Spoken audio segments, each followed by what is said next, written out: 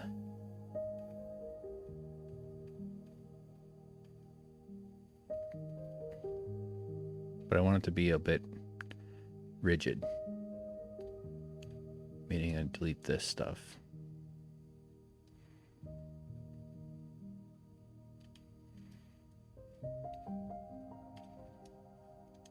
And then let's make that's a little okay. Now we have this sort of area. Can you see it? To sort of pick our brighter colors for the other ones. But we'll put them above each. And then like that. That. Mm-hmm. How about a little bit on there?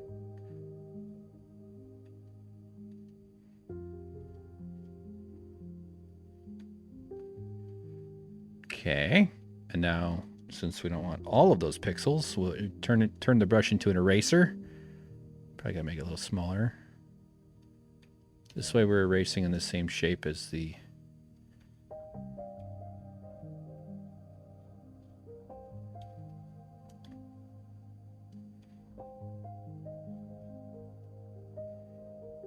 That's fine. A little bit of sloppiness is okay.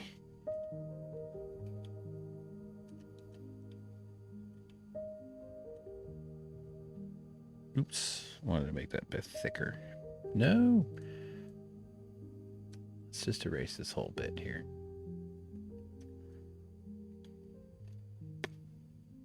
We'll go thin there and then like kind of thicker. Already looking kind of cool.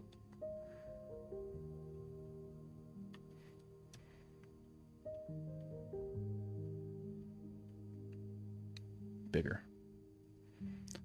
Bigger. No, hold on. No. Ugh, these hotkeys. I'm sorry. I know I keep saying that. I just need to change these damn hotkeys. This one's driving me nuts. Here, let me start over. Since I had it, the brush size was smaller, so the gaps between the sort of, whatever the hell you call them, pieces of the brush were not to my liking.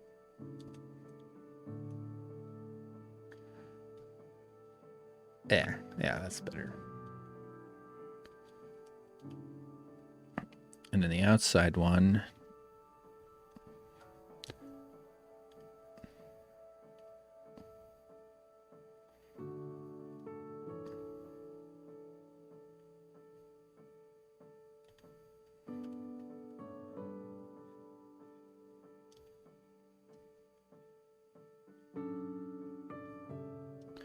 That one's going to be kind of annoying to do. Another way to do it is just to do it one at a time on separate layers. So if you keep your eye on the layers panel, I'll be building up a bunch of layers. But first, let me delete these.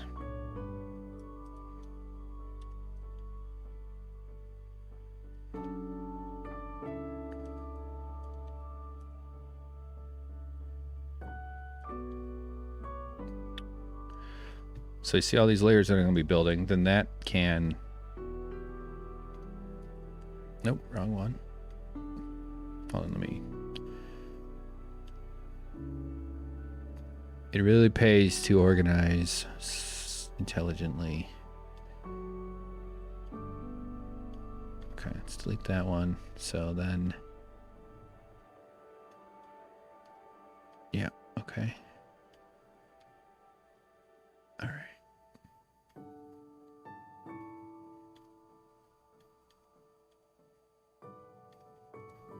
Oh, hold on. I gotta adjust my back a little bit.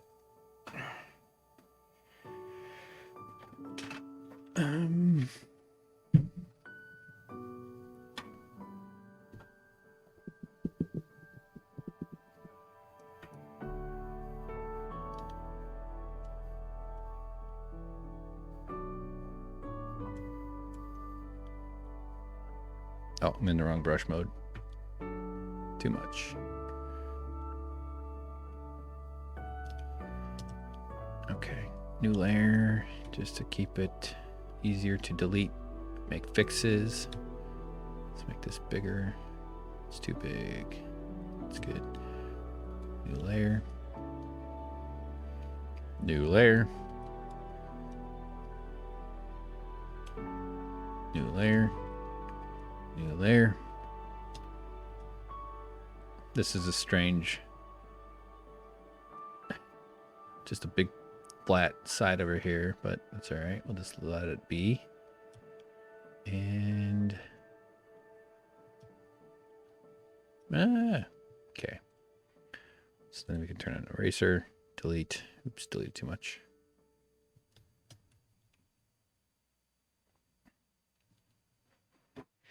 All right, that looks more wing-like than you would have predicted, doesn't it?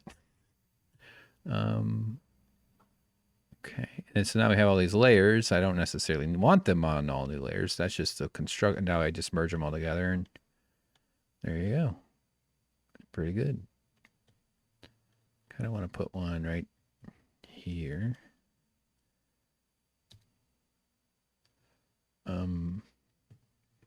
Yeah, you guys are talking about hunting. Balerian says, do not like the fact of killing the animal. I mean, I think that if you're poor, you should be able to hunt for food, but most of the people that do it are more well off and can't afford to hunt.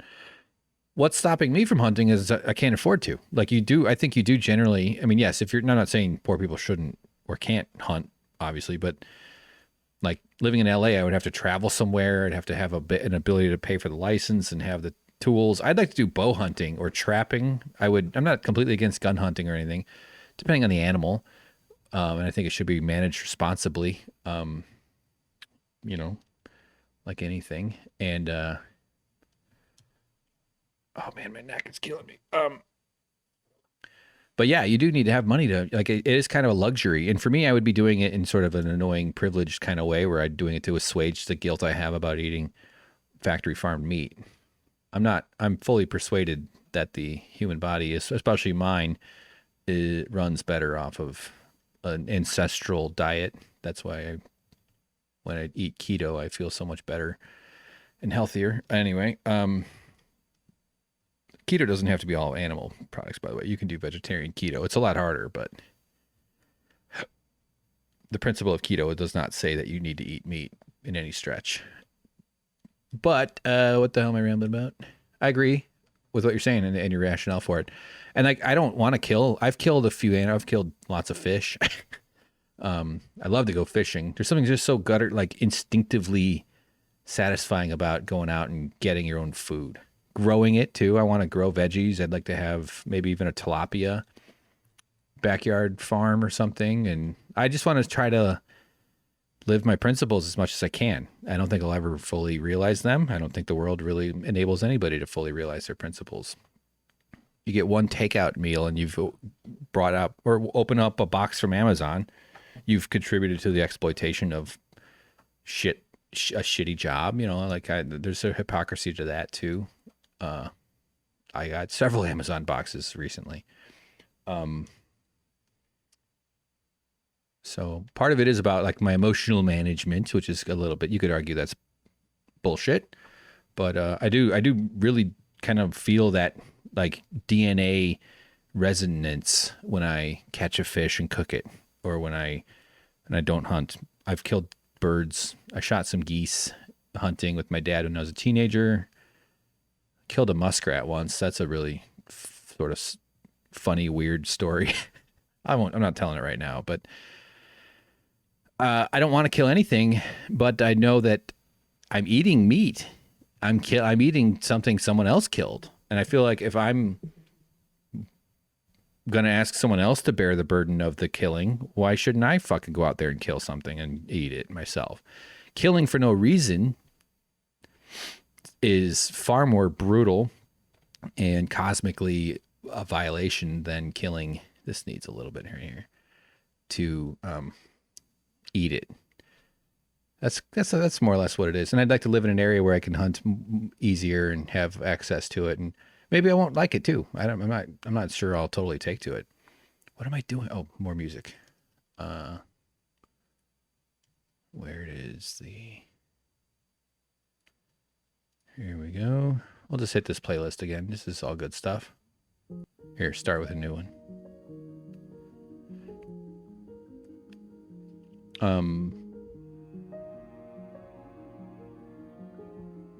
Yeah, you're fishing, but you throw them back unless the fish is really caught on the hook. Yeah, that's same with me. Well, I like to catch I'm really bad at fishing. I go fishing with my dad in Wisconsin, and I don't keep the fish unless I fully intend to cook it and eat it, and I do that. And I will take. I follow the legal requirements about sizing and stuff, but I'll keep like panfish and bluegills that are sized, big enough. All right, so, Jesus. So I think I need. The wing will look, the rest of the body will look crazy if I don't do feathers, but I definitely made the wing a bit of a dominant feature. So I need to answer its dominance with similar, just a little indicators of similarity. So I'm gonna, I don't know what to do exactly, but let's do it under the, this fucking, okay. Still not been curious about fowl hunting, but I think it would be heartbreaking too. Chicken noises. I explained it. Just the tip. Yeah. Just dock it in there. That tip thing looking more feathery. All right. The act of going out to hunt or fish to me is the real great thing about both of those things. So being out in nature with family and friends and actually getting to know people. I think there needs to be maybe more amber or color between brown and red somewhere in the turkey. Okay. I'll get you. Yeah, we'll get there. We'll get it there. I tend to try to my brain tends to lean towards realism. Not that this is anywhere near that. But like with this silly face, it would look weird if it wasn't also had a cartoonish body. And I was also thinking of doing like blood spurting out of its top here, but maybe we're a little ahead of that. Or I could just do those turkey, those turkey things that look like, I've never really done them, but they look like chef's hats that look kind of like that. That would be a decent topper to those. Delete that. All right. That might be funny to put on those. Okay, so yeah, let me do this. Well, I'll get to I appreciate your guidance on the color. That's helpful. But we'll get to that. That's what I'm saying. Let me just try to see what kind of...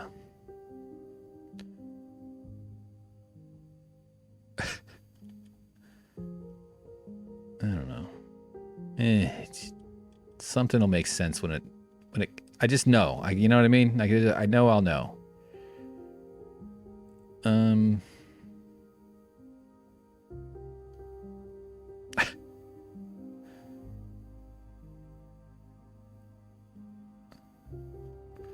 Thing is, I want to go off the edge and do like that, but that's not gonna.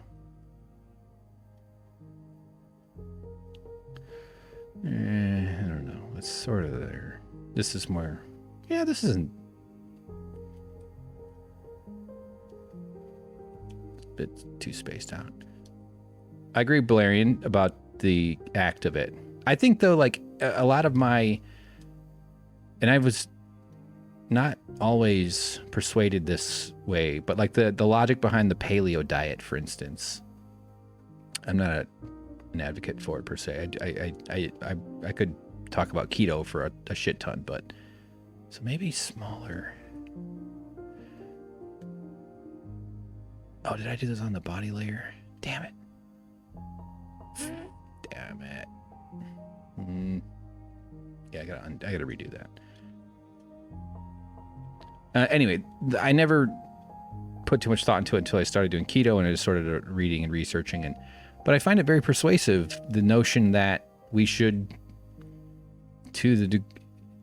okay, there's two angles. One is it's a guidepost of saying, here's how we evolved, here's how our ancestors lived for hundreds of thousands of years, and you can also probably factor in the millions of years. See, I'm not going to do it as good as the first time. I really liked it the way it was. Going back into natural history, into archaeological studies, and to the degrees that we can have confidence in our knowledge about it, as well as what we can infer based on our biology, it makes sense to do what our instincts were designed to experience. That is to say, what our bodies are made to do and what our emotions are made to sort of process. And that's kind of the underpinning of paleo thinking or ancestral living. And in the book Sex at Dawn by Chris Ryan, who I had on my podcast once actually, and hoping to have him on again someday. But that's not so bad. That kind of thinking is a guidepost for both what to do. Not to say that everything needs to be that way, but I also think it's instructive as a framework for comprehending why things hurt. Why are there incongruences with the way we live and our instincts, the way our instincts are honed and designed? And we're talking about a lot of intangibles, so it's not like a math-based thing. And hunting, gathering your own food is what our ancestors did for millions of years. Working with your friends and buddies and male, female, whatever, everybody, is what our ancestors did for millions of years. Looking out for each other, making sure that they had food, making sure that you shared with what you had with them, even the way we argue or whatever. I'm sure it doesn't mean it's limited to only the positive parts. All that kind of logic, quote unquote, is just really persuasive, at least as just that's why loneliness literally hurts. There's been research showing that chronic loneliness can have as much as a deleterious effect on your body as like heavy smoking in terms of early heart attacks and early immune system depressions and stuff like that. It's because you're fucking not wired to be alone. You never were. I don't know, if I were still doing stand-up, I would be, if I were doing this kind of stuff, you have to be sort of a kind of, you can talk about whatever you want, I guess. But the idea that like you have two parents raising you, a mother and a father, and in our world, we're like, oh my God, you had two parents and they weren't divorced and they liked each other and they looked out for you. Like, oh, you were so lucky. Yeah, you were. Sadly, that is that one there is actually here. Let's do this. But there was nobody in our ancient history for hundreds of thousands of years, and before that, millions of years, was raised by two people, a mother and a father. You were raised by 10, 20 moms, 10, 20 dads. I think they estimates, the groups probably varied a little bit, but there was usually probably 40 to 80 people. And you weren't ever alone. You always had tons of kids your age around, older kids around, elderly folks around. It was just this big collective organism. It's kind of like this huge, brilliant brain got split into 50 different people. It's an incredibly effective adaptation. And along comes agriculture. People settle down and start to, specialized work starts to come out of basic trading. And sooner than later, you've got violence being used to impose bondage on people, slavery, and along with settlement came diseases because you were no longer, they were probably exercising quite a bit, but they were living in, I'm not saying I know exactly, I'm sure there was probably some pretty nice ways of living that were settled down too, but humans have only been an agricultural animal for about 10,000 years, and we were hunter-gatherers for hundreds of thousands of years, and before that, I could argue even longer. So what the hell am I rambling about? But that's why hunting feels good. And not that, the killing the animal. I also think that you should honor the death of the animal. Part of the human consciousness, I think that the burden of being alive is that we understand pain or we understand death in a very different way than I imagine squirrels do. I doubt a squirrel wants to die, but I don't think a squirrel spends 75 years stuffing the fear of death into its away as much as it possibly can. All right, this is starting to look like a bit of a thing. Making sure I'm still... Let's give it like a weird one there. Line thickness doesn't always have to be the same. And even how my politics have evolved, it sort of fits in with that. Like, hey, you know what? We're all safer when we're all safer. You can make a selfish argument for caring about other people. Your life is going to be better when your neighbors aren't stressed out all the time. All right. Yeah. Okay. That looks kind of weird and gross in kind of a cool way. I like that I used the... Listen to me complimenting myself, but I was trying to use the sort of contours. So like I was trying to make these sweeps fit along that. And then when I do some shading, that's when it's got a prolapse stainless.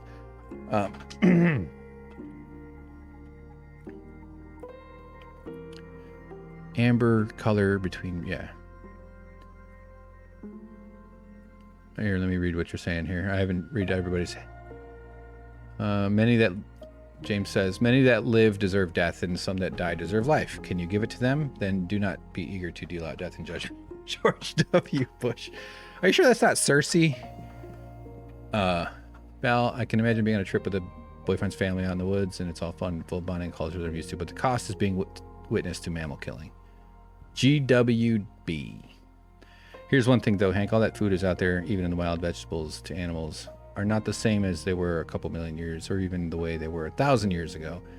So you can never get the same meat and fruit and veggies that your great-grandparents ate. Yeah, that's true. The ratio of the macronutrients in the foods that our ancestors ate is different than what's available to us, especially in our modern world. Thank you for liking the turkey. Yeah, I got to get some color into out to the body here. But it doesn't matter what's available now. What matters is how our bodies were forged. Like, we aren't designed for what we have now. I mean, and you can still find macronutrient. You can still give yourself macro. Like the chicken I ate tonight was factory grown. It's probably swimming. It came from an animal that never existed. They have evolved these chickens, genetically bred them, and probably artificially genetic. I don't know, but they've made them to have these gigantic breasts, muscles, and a real, like, the original corn was what they called May. I know I'm sounding stupid, but like it was, human beings have developed agricultural products over time, of course, but no matter how we manipulate what we can make now, we can't change what our bodies are best run on. That's the whole bit of it, in terms of carbohydrates, protein, and fat. But everybody's different too. I don't need to get into the whole keto thing. It's actually really more about, if you do want to ever look into it, emphasize the hormones, especially insulin. That's, I think, I don't even really think of it as a calorie diet. It's more of a hormone-based approach to what you eat. And learning the way insulin and chronic insulin exposure affects your body, which is what we are all experiencing in living on diets that are heavy on carbohydrates. That is to say, based on grain and sugar. Anyway, yeah, the foods were different, but like, oh, okay, here's a decent example. A Christian guy went and got himself murdered by a tribe of uncontacted people who were living on some island in the Philippines area. Malaysia. So one of those massive parts of, what an interesting world too. Like Never Land, but a huge swath of the earth. And this was an uncontacted tribe that the government, I don't remember which country, but was making sure to stay protected. This Christian guy had got it in his head to go turn them all into Jesus freaks like him. And apparently, as was people who knew him, like other missionaries, were like, yeah, he was a little too zealous. Like he didn't need to go there again. So he went once, got scared off, went back, killed by an arrow. Anyway, what those people ate was, because I saw this in the news about what their diet was. They ate wild pig, berries, honey, and shoreline fish and shellfish. They did keto. They ate a version of like a low carb diet because that's the food that was available to them. I'm not sure what that, but so it's really about the macronutrients and how you take them in. And then of course there's tons of nuance to it in lots of ways. Like fruiting trees have all been developed as agricultural products, particularly in our modern world.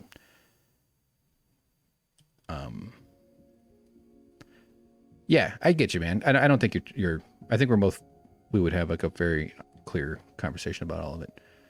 Death. James is always coming in with the funny. James is like the guy at church who says, "Yeah," but instead of that, you say hilarious shit, and you should probably be the one. I hate that he's funnier than me. Fucking piece of shit. They ate him. Yeah, so we should go give those people diabetes, or I mean, sorry, I meant to say Doritos diabetes. And there's also like, there's so many stories where like in Inuits, I don't know if those but it was like Canadian region native folks, indigenous is the word there's probably, and they did fine. They didn't need our fucking Western diet at all. It probably took a little bit more work to survive the way they did, but some of them, as time got on in the 60s and 70s and whatnot, started to eat a more, maybe roads were built, or airplane is a big part of how they get around in Canada to the more remote areas. Same with Alaska, and so younger people or people there were switching to more of a Western diet, and a whole bunch of them got really sick because they weren't anywhere near, not like they ate one Pringle and that's who calls it a single. I've never heard the word Pringle as a single in singular form. All right, sorry guys, I really want to play Rocket League. Okay, so let's just do, let me just try some really rough and dirty coloring. And I do have an idea for, here, let's do it like this. This will be cool. Just gonna do like big sweeps. Yeah, okay.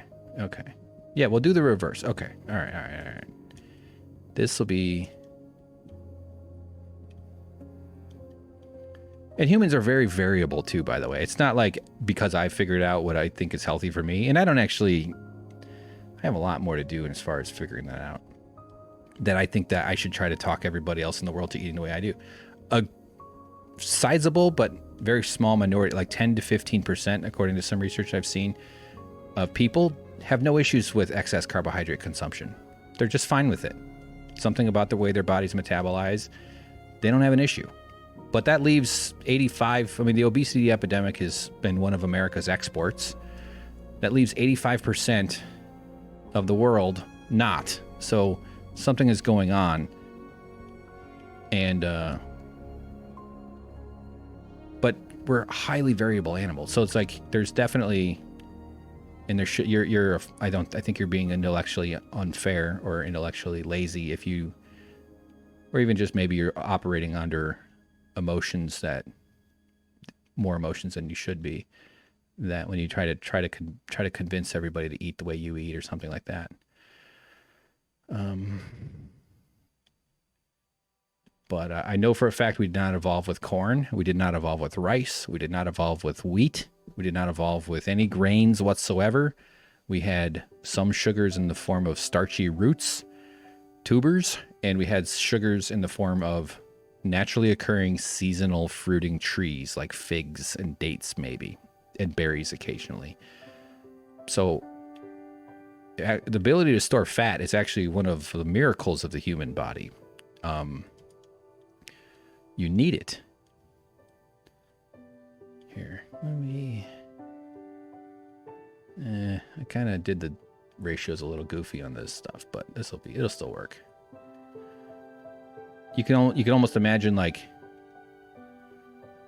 when when we all were monkeys out in the big tall intelligent apes running around the African plains and savannas and tree lands and stuff. So hang on here. Let me just one more shade on top of that. I want it to be just too much of that dark. This will be cool though. This is looking good. I'm actually digging how that's not distinct enough. That when we found sugar, like honey or berries, we probably ate a ton of it. And in the feast and famine nature of, I'm sure there were periods where there were ready sources of food where it wasn't such a struggle, but there were definitely probably times when it was a little harder to get food. And so the human body seems like it wants to gorge. Oh, fuck, I drew it on the wrong, fucking damn it. And gorging on sugary foods would be advantageous because you're not doing it from the age of 0 till the age of, well, you die of having your legs amputated in your late 50s, like we do now. I mean, you know what I mean? So like, it's not about demonizing any one of the macronutrients or anything. It's about understanding dosage, like drugs. Like the dosage is what really matters, and it's the chronic exposure to insulin production as a consequence of too much exposure to sugar and carbohydrates. All right, actually, I'm kind of digging this. And then maybe let's make the head a reverse of the gradient that we just made. Oh, whoops. See, that's why you wall off with the thing.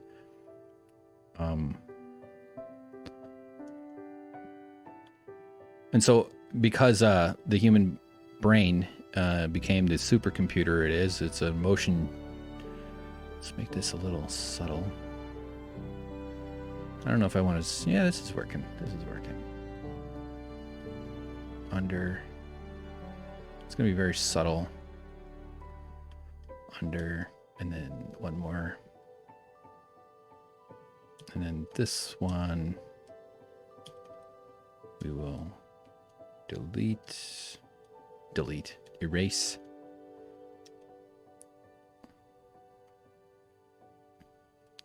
I mean, I've had weight issues my whole life. I was a skinny kid, but once I hit puberty, I was a fat guy.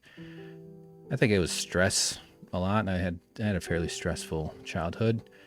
Plus, just being a sensitive lad, I think that helped contribute to why the stress is, because people have different sensitivities and tolerances for stuff. I mean, it's all kind of crazy and complicated.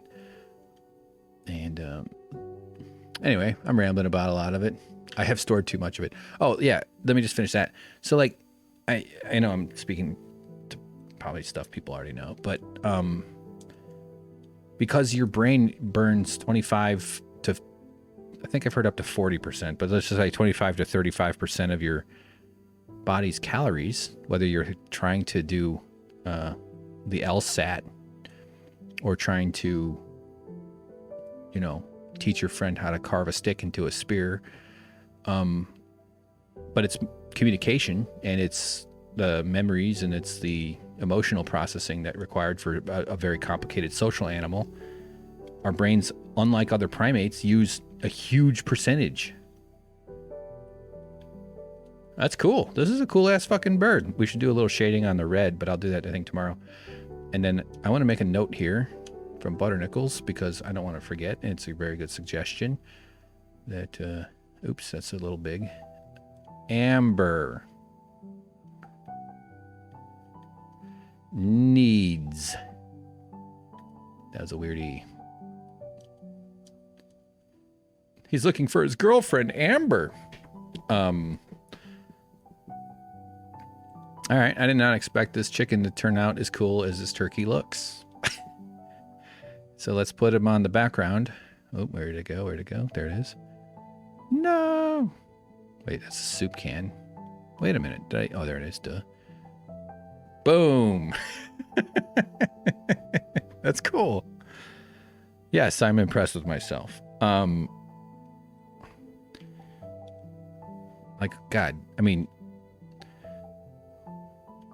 if I'm going to put this shit on the internet, I have to not be Like, yeah. I mean, I don't know. I worry I'm delusional, I guess.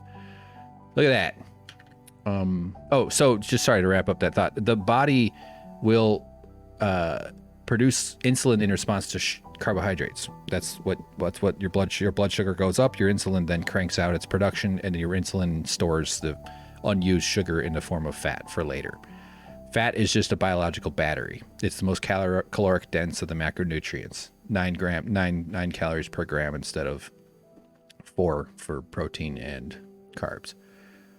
Although it might not be 4 for both of those. But anyway, so you could see why like a efficient fat storage system would evolve for a creature that needs energy for later. So your body will use whatever it can in the moment, but it'll also hold on to whatever it needs to and carry it around. It's literally like a battery. It's like it's just stored energy. And one of the other things I've done in keto is fasting. I started doing it without even realizing it. I was doing intermittent fasting, which is a phrase you've probably heard. I didn't even know intermittent fasting was a thing people did on purpose. I just stopped feeling hungry all the fucking time.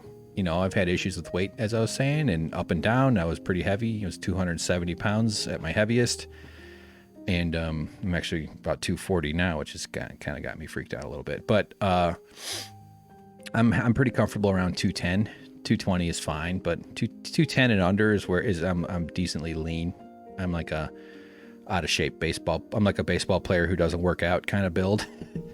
Like fairly big shoulders, 6'3". Anyway, point is, storing fat is extremely good. It's a really beautiful system, but we live in a world where we're always eating the stuff that turns into fat. That's it. You're always just chewing up shit and turning into fat.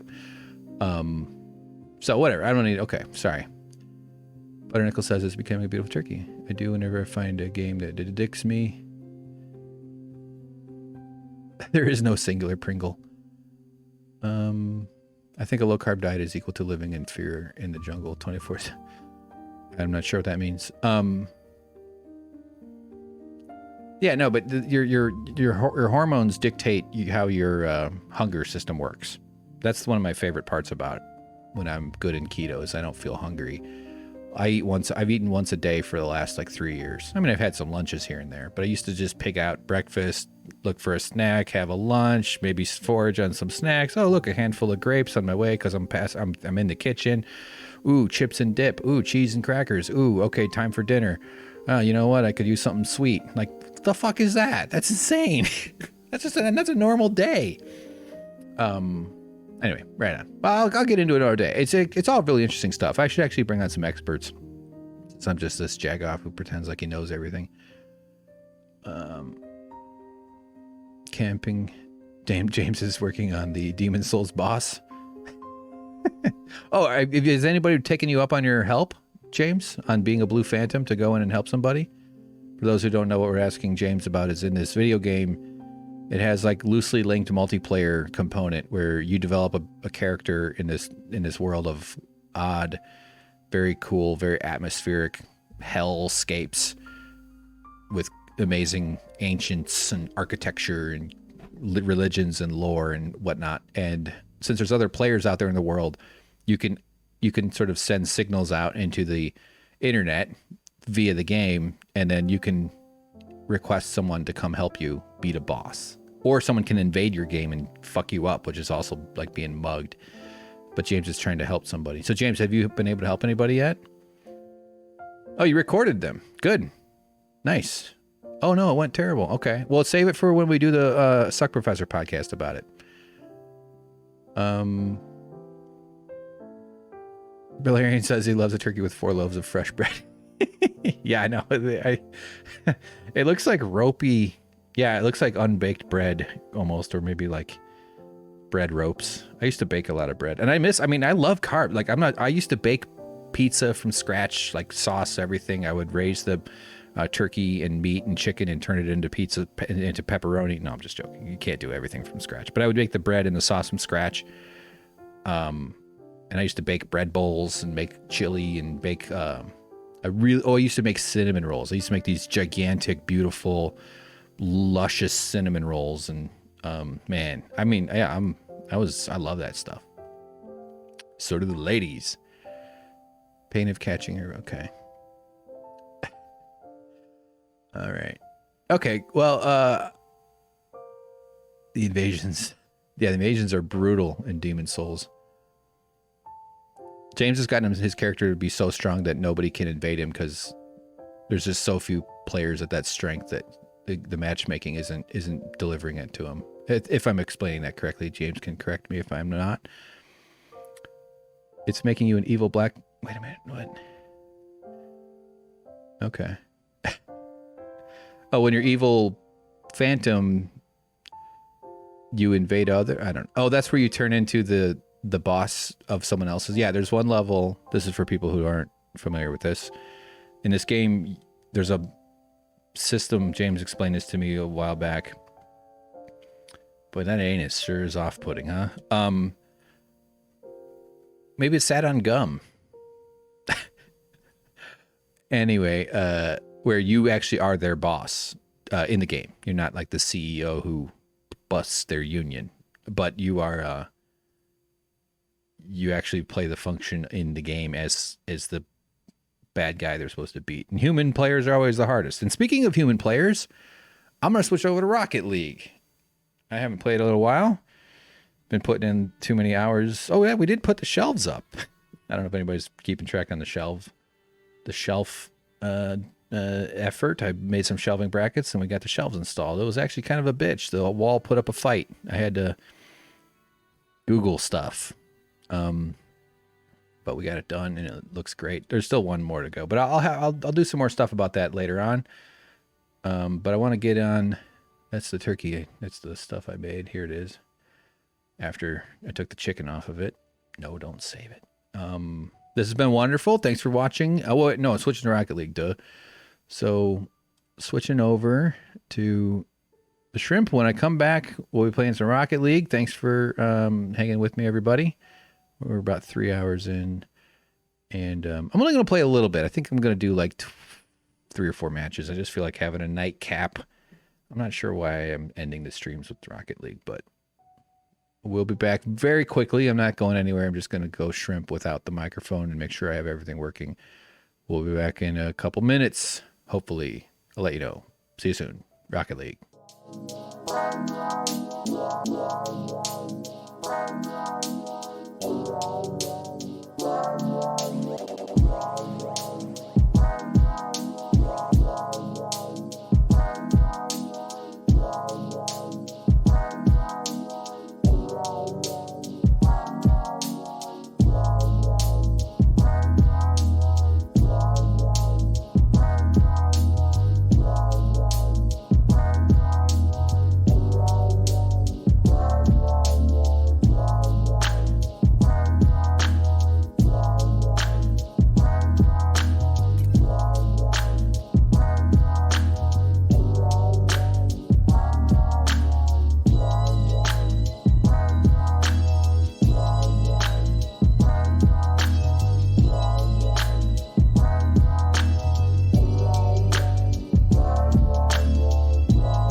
Okay, we're back. I'm back. Rocket League here. Gonna turn off the music. Oh wait, I just turned off the audio feed. Hold on, let me turn the music off in the browser.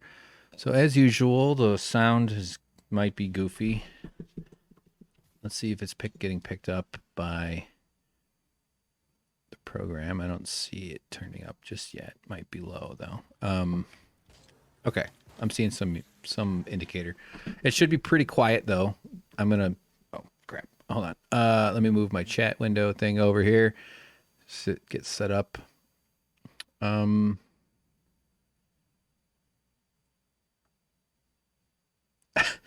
Boy, that ain't it sure is off. Yeah, I know. They take a little getting used to, these anuses, you know? All right. Game audio will be pretty quiet. Sorry, guys. I'm just getting... Okay. I can't hear it. Oh, Okay.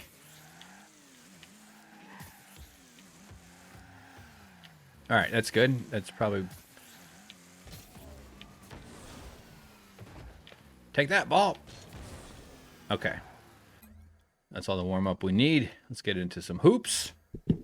Moving the microphone. Oh, stretching my neck.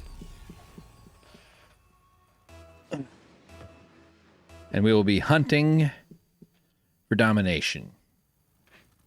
Whatever weird, playful, competitive instinct is being scratched, we are scratching it till it bleeds.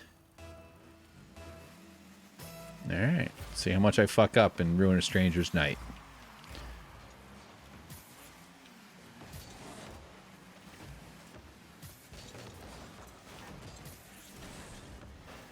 Go, go, go.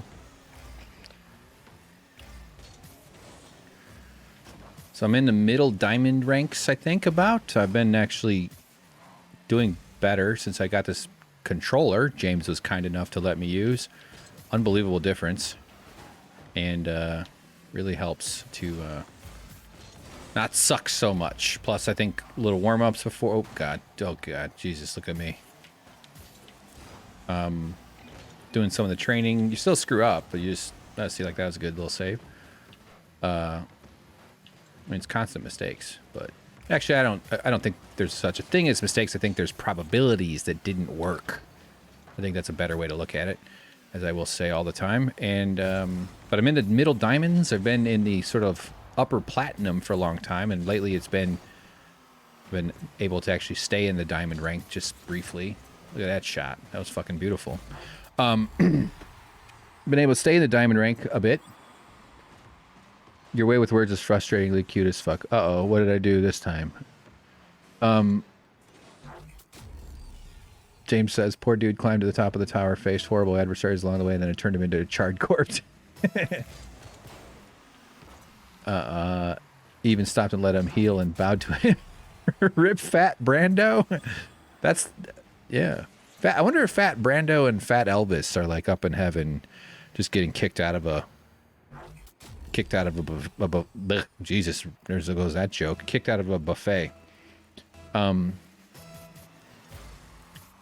yeah, so just rambling about Rocket League here. So yeah, I've been like, lately been sort of up in the middle diamond, or at least the lower middle, as the sake. So think of it, each grouping as having 12 layers.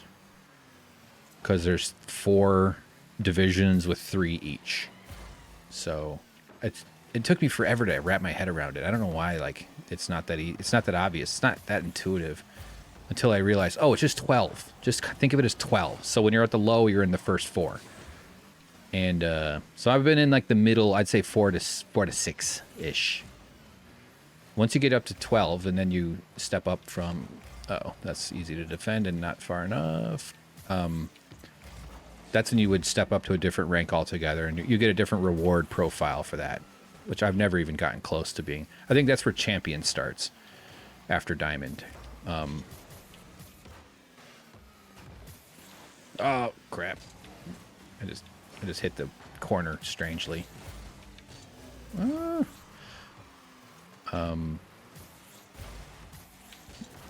He laid off, so he did the right thing there, but I didn't have a good.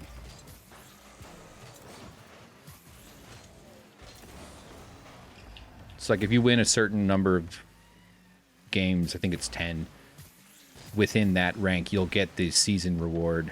My bad. You'll get the season reward for being in that rank. So I've definitely got the diamond season reward. And but anyway, the point being, I'm maintaining low to mid diamond. Oh, see, that was terrible. And I'm sure I'll drop back down, but this has easily been the longest I've ever been out of platinum. I should say above platinum. I'm trying to hit the guy. No, bad. All right, Hank, quit thinking. Start winning. Oh, boy.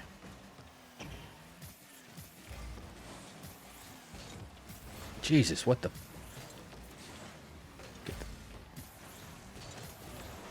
All right, good. I knew that as long as I put a little energy into that situation. No.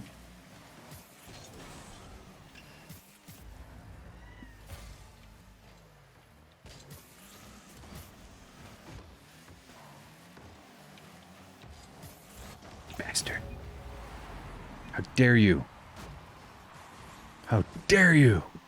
Are you guys hearing the game, by the way? Bouncy cars playing basketball. Yep. Now, don't get the wrong idea, by the way. Hoops is a small subset of this game. The main thing is the soccer version. Maybe I'll play some Dropbox, or Dropbox, some Drop Shot. There's a really cool gameplay style called Drop Shot. Nice, get in there. Don't let that guy kick it out.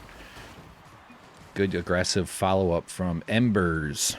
Watch this. He comes in. Maybe the guy... I didn't really have a save. I don't care. No one at this level gives a shit about stealing a goal. I want you to get the... I want the goal in. Because I've seen so many close-ass defensive plays where... Oh, no, that could be... I don't have any... Who? This is some really hard shot. See? Bastard. How dare you? Yeah.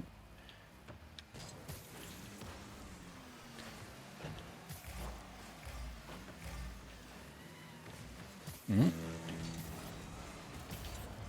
Just trying. Sometimes all you can do is fuck with the other dude. Nice save.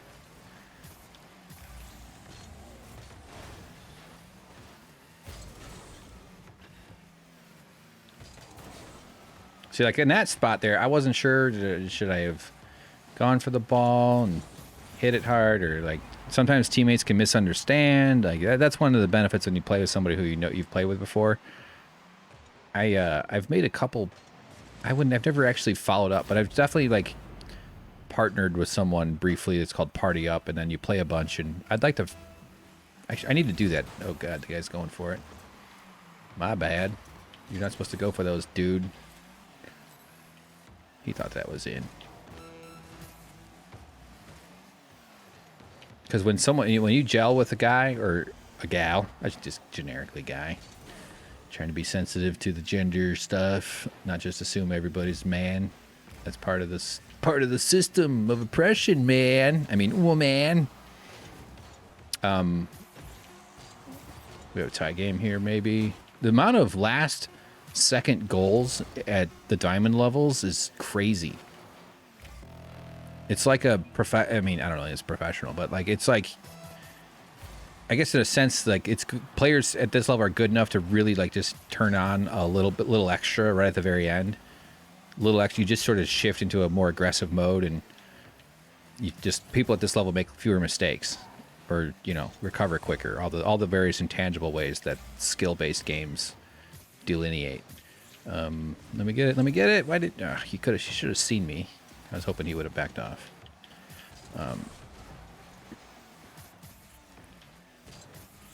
It's good. Nah, didn't get under it.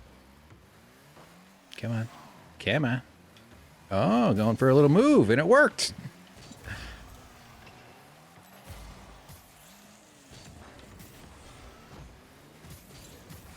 See that? Got a nice touch. Okay, go in. Nice. Hell yeah. Nice shot. Savage. Butternickles, we can't... Oh, you can't hear the game? Killa BSR1 seems to be dumb. Now that the ball must be so dense because cars are bouncing around like paper planes, but the ball seems fairly heavy. Your car has too much neon not to be rad. You can't hear the game, right? Okay. Yeah, it's. I think. Obviously something is set up. So I'm Diamond 1 Division 2. So right now I'm basically 2 out of 12, which is pretty shit. Well, I would have been very happy with that 3 months ago. That's basically what I was just saying. So I'm fine with it. Every time I switch to a different input, it seems like it likes to have a bit of a conniption fit in terms of what audio it's going to pick up on. So what I've been having with the freaking recording is that even though part of it will be on separate tracks, it'll put the game audio in the same track as my microphone voice. So that sucks because now I can't separate the two. You can't unbake that cake, you can't unfuck that goat. So, I'm seeing game. I mean, it's coming in. I'll definitely when I get another break here. But I think I'm only going to play like 3 more games. We'll do this one and 2 more. Oh, hold on. I can do it real quick here. Actually, no. Let me cancel the search. Okay. All right. I'm going to switch settings again. Takes a second. We'll go to... All right. I just changed it. Now, I didn't do the usual where I actually changed the default where I turn it off. I just changed it to a more specific... So here, let's see. I don't even know if it's getting it at all. All right, you hearing any of this? Should be kind of quiet though, but you should be able at least to hear. Can't unfuck that go. Oh, you're not hearing that. But I'm sounding nice and clear. Okay, then I got to do it the right way then. I was hoping that way would work. It's easier. All right. Disabled. Apply. All right. Audio coming back here. Maybe it might be super loud. Ugh, why can't I click on it? Okay. Okay. Now it's gone out of my OBS. So it's probably screwing up all the default. Apply. So it'll come back real quick momentarily. But I'm in the game now. Come on. Ugh. You can hear me. Okay, good. Oh yeah, it's way too loud. Okay. Back in the game. Oops, sorry. Okay, the guy took the jump. Apologize for being AFK. Ugh. Oh no. Jesus, my bad. I just totally thought that was over. Otherwise I would have played that like it was going in. All right, so is the game audio back? I turned it off and turned it back to default. I got some stuff this week I'm going to work on as far as my Twitch setup. I need to make some. Oh my God, the fuck was that? Nice block. Most players at this level don't miss those shots, so I knew where I needed to be if he were going to make it.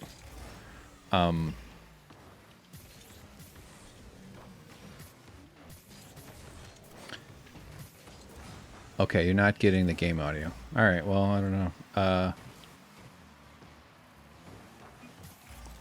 Maybe... Bastard. Yeah, I'm not doing a tournament thing. They do have tournaments in Rocket League in the latest update, and I kind of want to... Oh, but I kind of want to get in and play with them. My bad. It seemed like they'd be fun. No! Oops. I screwed that up. We will all play Sue and the Banshees.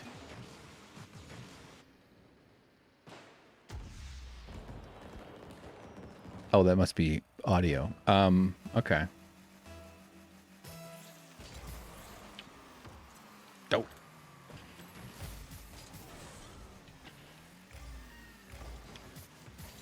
I should have stayed back. That was...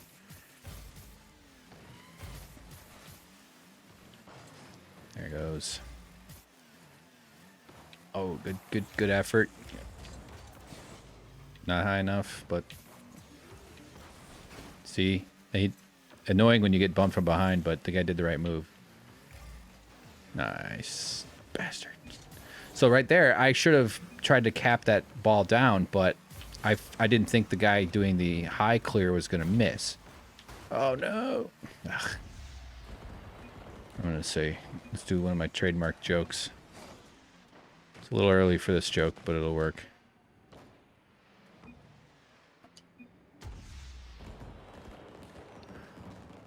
Big Brain Gaming, I think he's talking to me.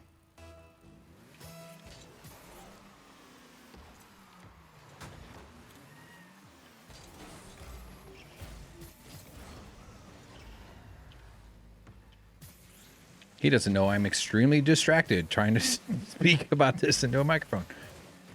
Should I tell him that? Sorry, I'm just like super distracted.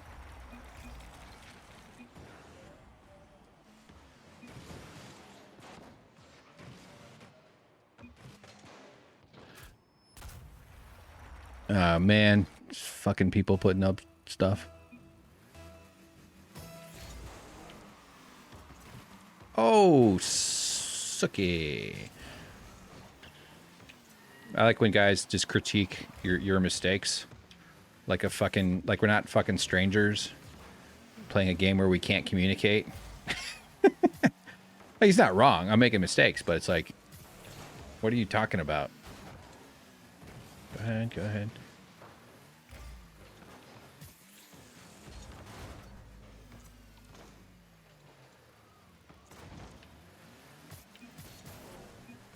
That's a hard shot.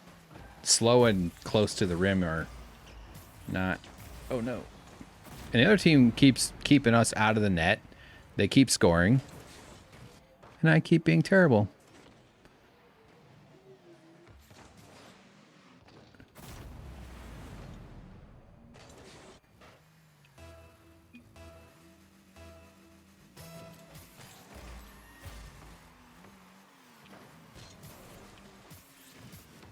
He's gonna forfeit. Watch, he's gonna forfeit.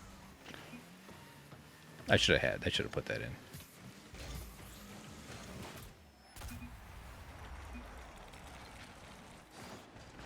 All right.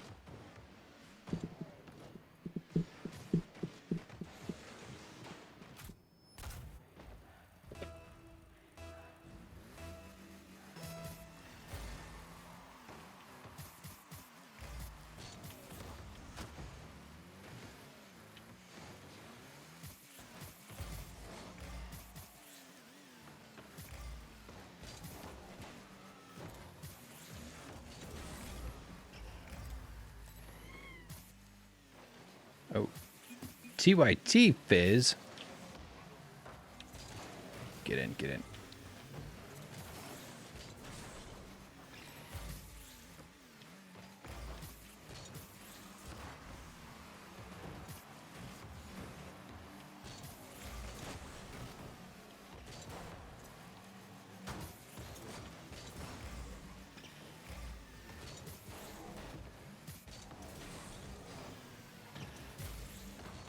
Ooh, great save.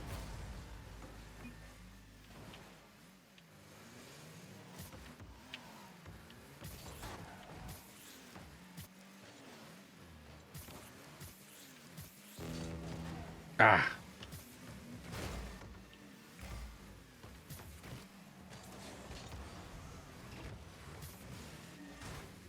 Trying to get the.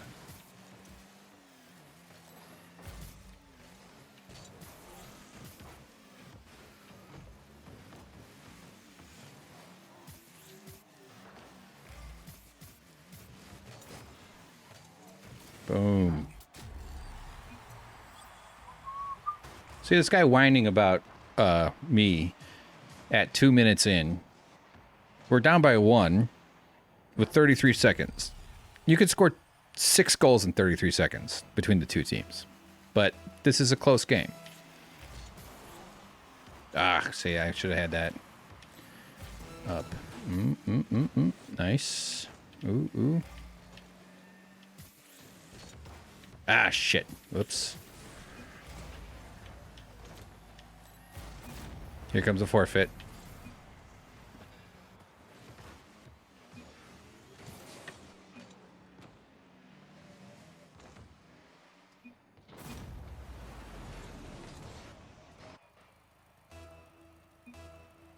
Why would he ask why would I do that?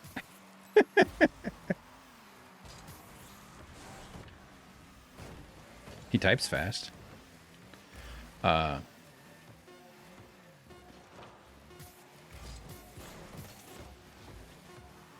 got a good line here that'll piss him off at the end here. This will be fun. Nice shot. Let me see this.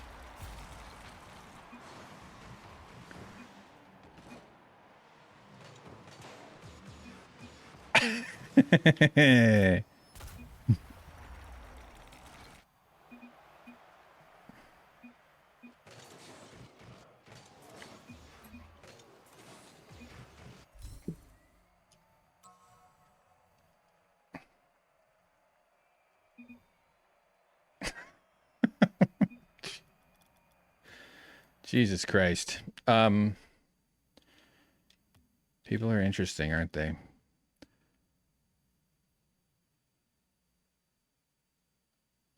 James, those bastards.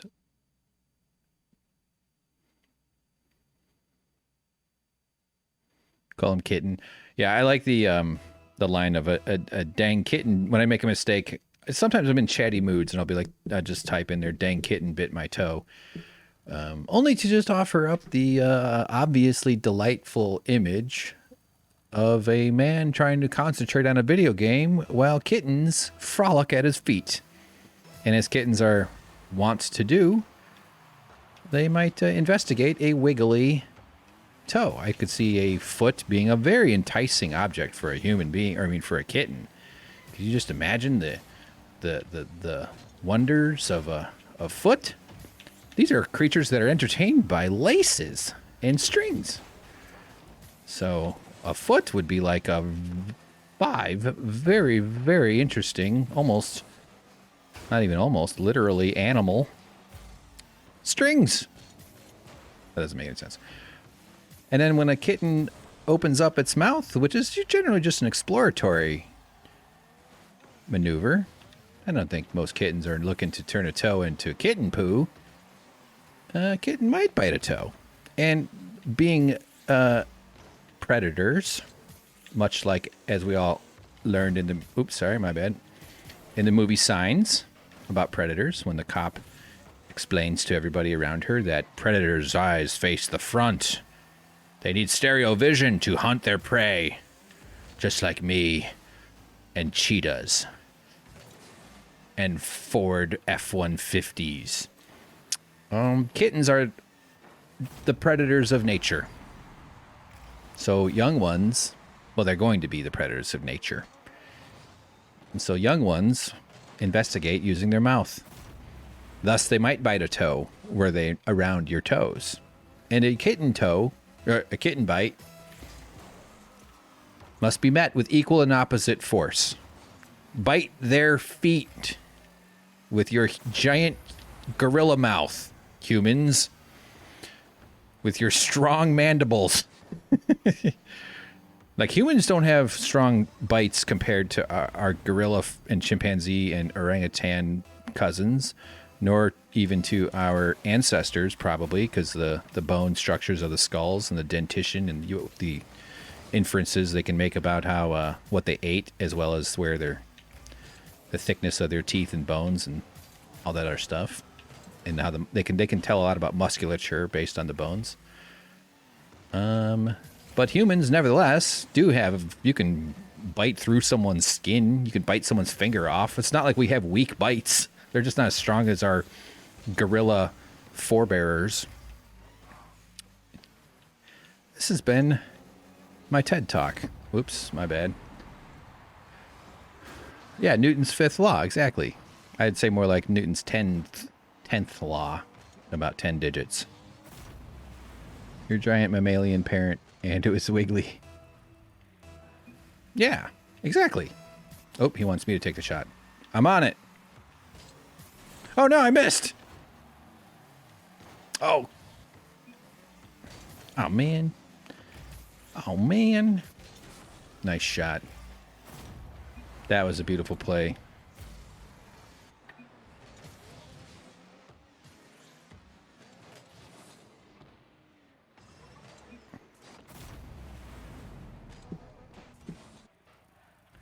All right. Oh, I got a LOL out of the guy. Or the gal. Get out of here, ball.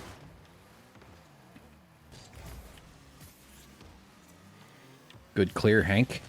It was more a block attempt than a clear, because I knew that someone, from their perspective, that would have looked like a real juicy fig. I gotta read more, so I don't be such a constant ignoramus. Nope, I knew it. Those are... The only way to close the distance on those is throwing your car forward, but you gotta have the aim just perfect. Because once you do it, you're pretty much not steering anymore. Meaning there's no... there's no control.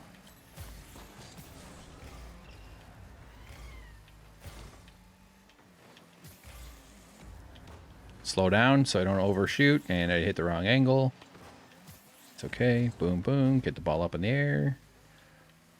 Not that they can't respond, but... Oh no, what did I do? Okay.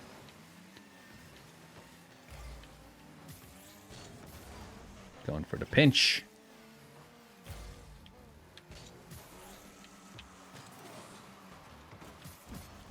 Some of the players, the pro guys and girls, are so good that they'll get on the ceiling and they'll like reset their ball on the seat. Like you get it resets your power jump, whatever, and they'll do it off the ceiling. They'll reset their power jump off the ball while it's in the air.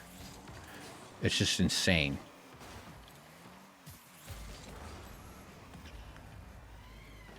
All right. No. Ugh.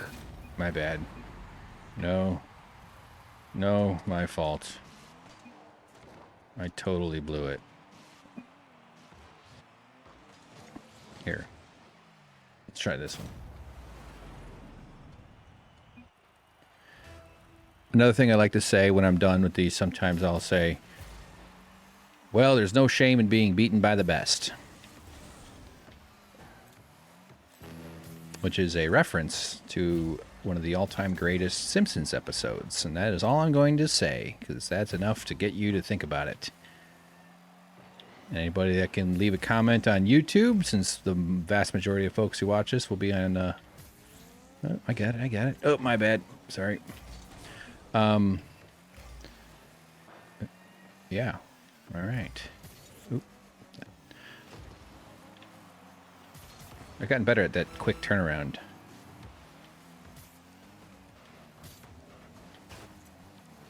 So, see how I got the ball through there? Because he thought I was going to go full speed, which is what most people do all the time. It's good to just slow your pace down, just to shift your tone slightly so that you throw off the bad guys. Oh, good. That was important to not let them score right now. No, buddy, you didn't need to... Oh, look at the ball travel. No problem.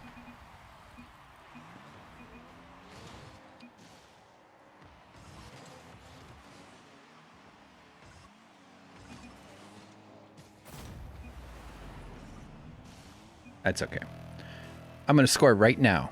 Okay, I'm Babe Ruth pointing at the basketball net. Oh, shit. Fucking Babe Ruth.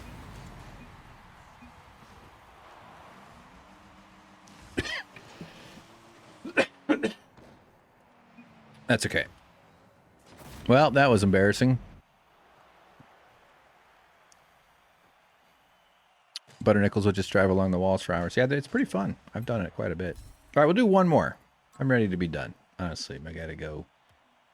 I think I have some chicken carcasses on the counter that need to go where they belong, which is away from me. James's car would need a special exhaust just for his vomit. James, you and Dr. McCoy, what's his name? McCoy is Star Trek. Doc. Hey, Doc, you got the time machine built? That's my Alex P. Keaton impression.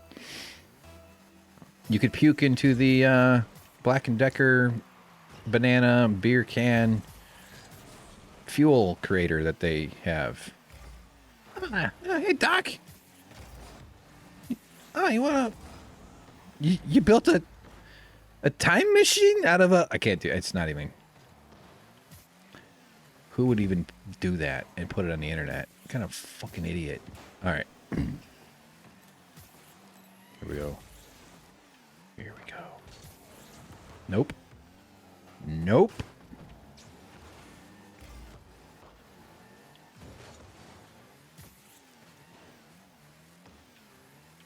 I like to think of myself as the Dikembe Mutombo of Rocket League. And by that I mean I am really bad at Rocket League, because I'm sure he sucks at it. No, what if he's like a really good player? I'm not going to do my Dikembe Mutombo impression. I save that for 3rd to 6th dates only. That's when you really charm the woman. I should do pickup artist books, but just have stuff like that. Just be like, only do your Dikembe Mutombo impression at the park on your 4th date, and dress up like a leprechaun who plays basketball. Nope. Dumb of me to try to even try for it. All right, we're 0-0 with 90 seconds into the game.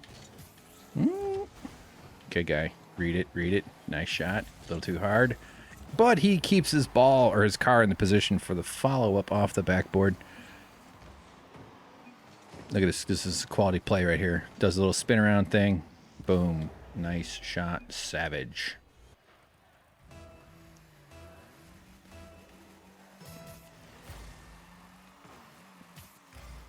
Pickup Artist by Hank. Mention your suicide on the drive to Red Lobster. I never tried. I was getting... Okay, that's a sad... Okay, all right. See, it's a bummer. Ask her about her childhood trauma before you establish an emoji rapport. Hunter, are you fucked up? Are you fucked up? Or...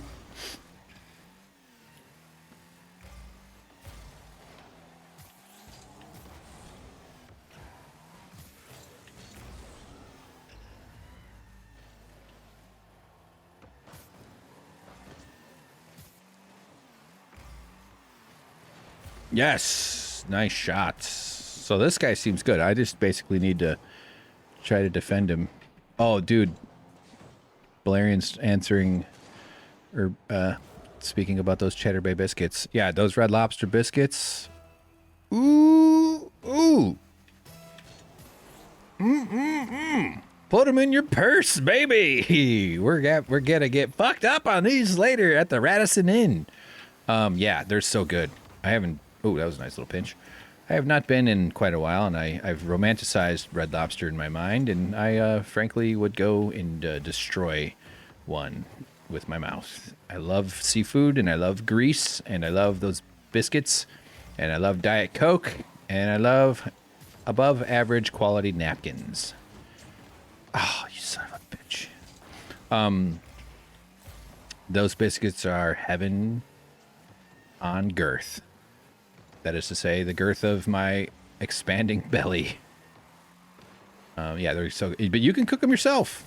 You don't have to go to Red Lobster for that shit. There's even keto recipes for them, and they're, you know, with enough cheese and garlic, like, you can get close enough. But, like, there's obviously, like, good flour-based ways of making those biscuits. And just grease, and it's so divine. It's so good. They got a little crunch on them. They got that nice, soft, warm center.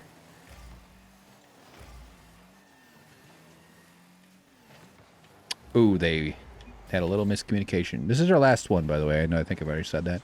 Ask them to approve your suicide note. So, did your suicide note have good, like, did you have, like, how many drafts? Did you just type it out real quick? I never got to that phase of the process, but I did get scared of, like, I was like, oh, you know what? I'm coming up with some plans here. And I was like, you know, Hank, that's not. Let's try something else before we get to that point. And that's been my TED Talk. I'm such a douchebag. I would totally do a TED Talk. I'd be like, this is me. And show a picture of, like, a little embryo and be like, just kidding. That's a chicken. Our ancestors ate berries. They killed a Christian guy. I wanted to kill myself. My parents were fine. They did their best. I love them. Do you love yours? We should all go have orgies in the woods, just like I'm pretty sure our ancestors did. They were all camping swingers. But I'm sure it gets complicated, you know, because there's all sorts of shit. You know, put your masks on there, orgy ladies and men. Fall into the fire. My brother fell into a fire once. I think he was drunk with his friends, and he tripped, and his face landed in the fire. But even his drunken friends knew what to do. They pulled him out, and so he was fine. He was belittled. I think it was a little... It wasn't like passed out. It was just like tripped and fell into the fire. And, boy, you got to do that quick. All right. That's a good story. Oh, we got... sorry, I'll just read Valerian. My brother's wife and her mother always would clean out their purses and put a cloth or plastic bag inside, would fill their purses with food on the way out, especially at buffets. I am all about that. I totally get that feeling. I have a like a really strong like gatherer, forager, kind of maybe even a little hoarding instinct in me. Like my whole woodworking project is about picking up furniture I find on the curb. But like I totally am like a fill up the popcorn on your way out of the theater type of person. So yeah, your brother's wife and I would love a wife to conspire to steal food from restaurants, not in like a fight the man kind of way, but yeah, like you fill up on the bread because they just throw it away. Take the breadsticks, take the little packets of mayonnaise, take the butter disc thing that has the like weird butter flour on the inside. Yeah, I'm with it. Plastic bags, right? All you can eat. I would do all you can eat crab legs, and I would just bring that purse, but it'd be a duffel bag, and line that thing with a garbage bag, and just load up.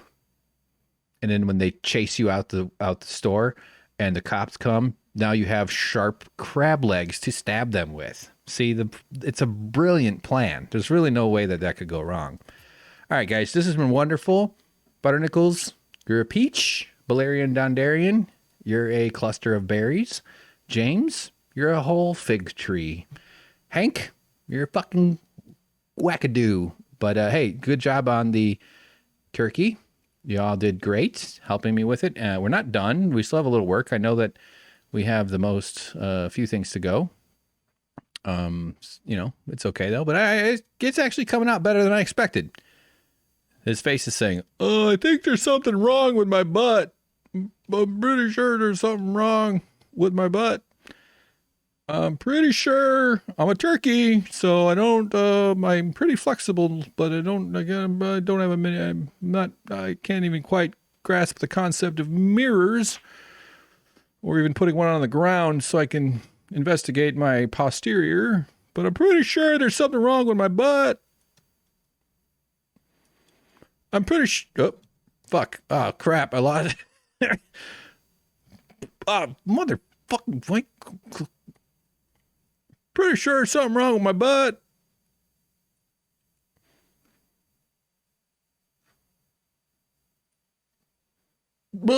Oh, no. It looks like mama.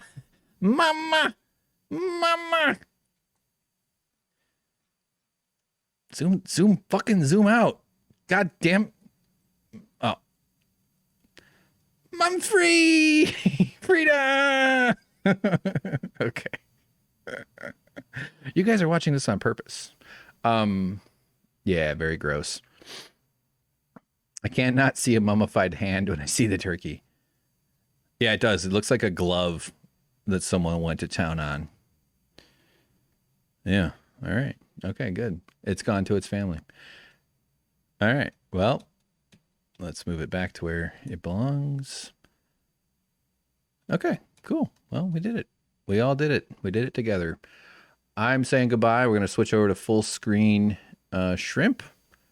I have a very juvenile sense of humor, and that's okay. So thank you for tuning in, y'all. I appreciate it. Hope everybody is having a safe time. The COVID virus is getting much worse, much fucking worse than it's been. So be careful. Double down on washing your hands, sanitize. I was telling my mom this, and I was trying to explain to her my process that I've come up with myself in terms of risk tolerance. And the thing I told her, what I think is good advice to pass along, is every single door that you're about to go into, including your car door, is a sign that says, "Sterilize your hands, fuckface." I didn't tell my mom the fuckface part.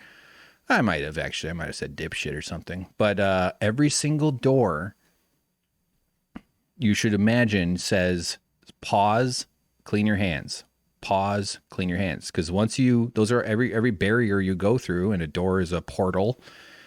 Just do it before you go into your car. Do it maybe not every single door, but especially the door to your car, or the door to your house, or maybe even before you touch, if you go inside, you touch your groceries, wash your hands, put away the groceries, wash your hands again because you just touched the groceries that the cashier touched.